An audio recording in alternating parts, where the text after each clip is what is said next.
हरिओम, जय श्री कृष्ण।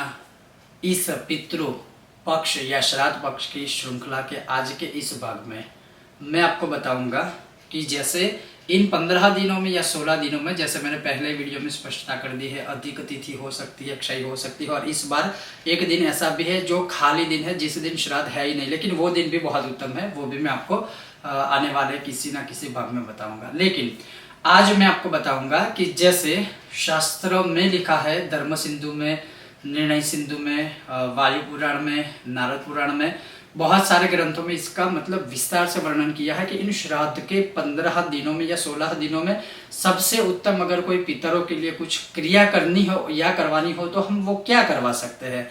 तो उसका उत्तर है महालय श्राद्ध, जो मैंने शायद पिछले साल भी इसी समय में शायद मैंने वीडियो बनाया था।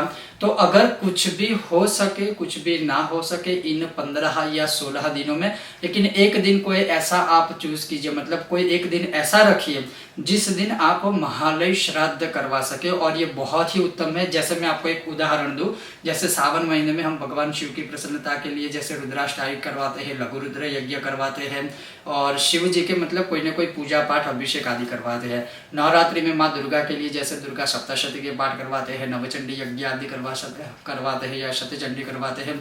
गणपति के इन दिनों में जैसे हम गणेश का अनुष्ठान करते हैं या करवाते हैं, उसी प्रकार से पितरों को अगर प्रसन्न करना है तो सबसे पहली चीज है वो है नारायण बलि। पितरों के दोष से या पितृ दोष से संपूर्ण मुक्त कराने वाला जो एक विधान है वो है नारायण बलि। उससे उत्तम और कोई श्रेष्ठ विधान है ही नहीं, तो नारायण बलि आप करवा सकते हैं। चलो वो तो ठीक बात है, लेकिन मैं जहां तक बात करूं इन श्राद्ध के अवसरों की या इन श्राद्ध के दिनों में घर में कुछ करवाना है तो वह है महालय श्राद्ध, जो शास्त्रों में इसका कथन हमें पूरी तरह से बताया हुआ है। तो महालय श्राद्ध किसी विद्वान ब्राह्मण को बुलवाकर ही आपको करवाना है, और वो मतलब इतनी बड़ी भी विधि नहीं है, लेकिन महत्व जो है, महत्ता उसकी वो काफी बड़ी है। पितरों की पूर्ण कृपा प्राप्ति के लिए, पितरों का अगर कोई दोष भी है तो वो भी दूर हो जाएगा, पितरों की पूर्ण कृपा भी प्राप्ति होगी, पितर प्रसन्न भी होंगे। अगर ऐसे कोई पितर है जिनकी सदगति नहीं हुई हो, जैसे जिसे हम पितृदोष भी कहते हैं, तो महालय श्राद्ध करवाने से उसका फल अवश्य प्राप्त होता है।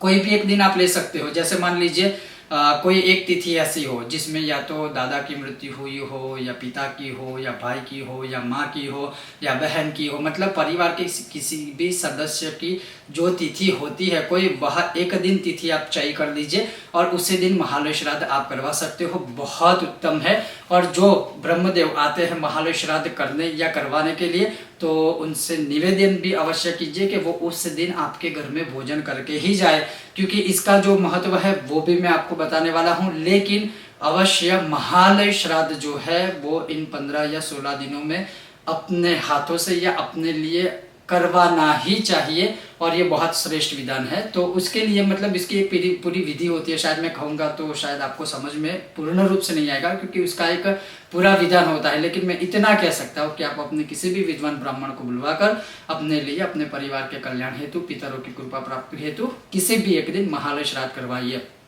और ऐसा भी नहीं है कि एक ही दिन करवा सकते हैं, मैं एक दिन इसलिए बोल रहा हूँ ताकि मतलब कोई भी सामान्य से सामान्य मनुष्य से लेकर कोई भी मनुष्य है वो करवा सकता है, देश काल समय या फिर आर्थिक परिस्थिति के अनुसार। तो एक हो गया महालय श्राद्ध। अब दूसरी बात है, दूसरा क्या करवाना चाहिए। तो मान लीजिए अगर आप भयंकर पितर दोष से पीड़ित हो और मतलब बहुत सारे उपायों को करने के बाद भी कोई मतलब आपको रास्ता नहीं मिला है, आपकी समस्याओं का अंत या हल नहीं हुआ है, नारायण बलि श्राद्ध अवश्य करवाए इन 15 दिनों में से कोई भी एक दिन। वो मतलब इतना श्रेष्ठ विधान है कि शायद नारायण बलि से ऊपर सिर्फ एक ही विधान है, वो पंच बलि जो 3 से 4 दिन की होती है, लेकिन वो मतलब बहुत ही ऊपर के लेवल की बात है। लेकिन मैं ये कहूंगा कि नारायण बलि करवाने मात्र से भी पितरों की पूर्ण कृपा प्राप्त होती है। तो नारायण बलि आप अपने पितृ दोष से मुक्ति पाने के लिए करवा सकते हैं।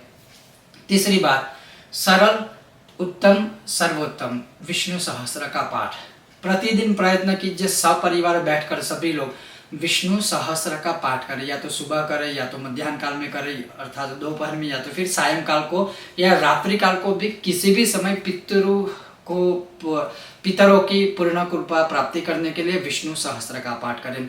विशेष प्रयोग में अगर मैं आपको बताऊं तो इन 15 दिनों में सफेद तिल या काले तिल जो भी है उसका प्रयोग करना शुभ माना गया है, लेकिन मैं इस विष्णु सहस्त्र के प्रयोग के लिए आपको सफेद तिल ही मैं आपको बताऊंगा कि उसका प्रयोग करके जो विष्णु सहस्त्र नामावली है, 1000 विष्णु भगवान के नाम है, सफेद तिल लेकर एक एक नाम बोलकर विष्णु भगवान या शालिग्राम या भगवान विष्णु के किसी भी अवतार का स्वरूप आपके घर में हो, राम हो, कृष्ण हो, शालिग्राम हो, स्वयं विष्णु नारायण की मूर्ति हो, तो उस पर आप अर्पित कीजिए।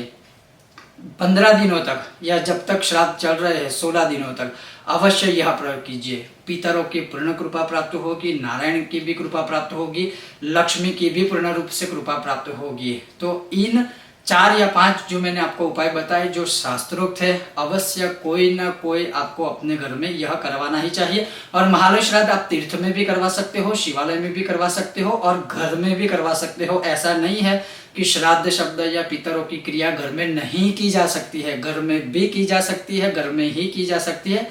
हाँ, नारायण बलि जो श्राद्ध है वो जैसे तीर्थ स्थल है या चाणोद जो है नर्मदा नदी का किनारा है जहाँ संगम स्थल है, वो सर्वोत्तम माना गया है नारायण बलि श्राद्ध के लिए, तो आप वहां भी करवा सकते हैं। या फिर देश काल अनुसार आप यह जो पितरों के लिए जो कार्य मैंने आपको बताए हैं, महालय श्राद्ध आदि, वो आप अपने हिसाब से करवा सकते हो।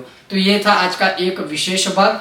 आने वाले और इसी विषय से जुड़े हुए बाकी के भाग देखने के लिए बने रहिए मेरे साथ कर्मकांड बाय आनंद पाठक में। और अगर आप चैनल पर नए हो तो सब्सक्राइब अवश्य कीजिएगा, वीडियो पसंद आए तो लाइक और शेयर तो कीजिएगा ही कीजिएगा।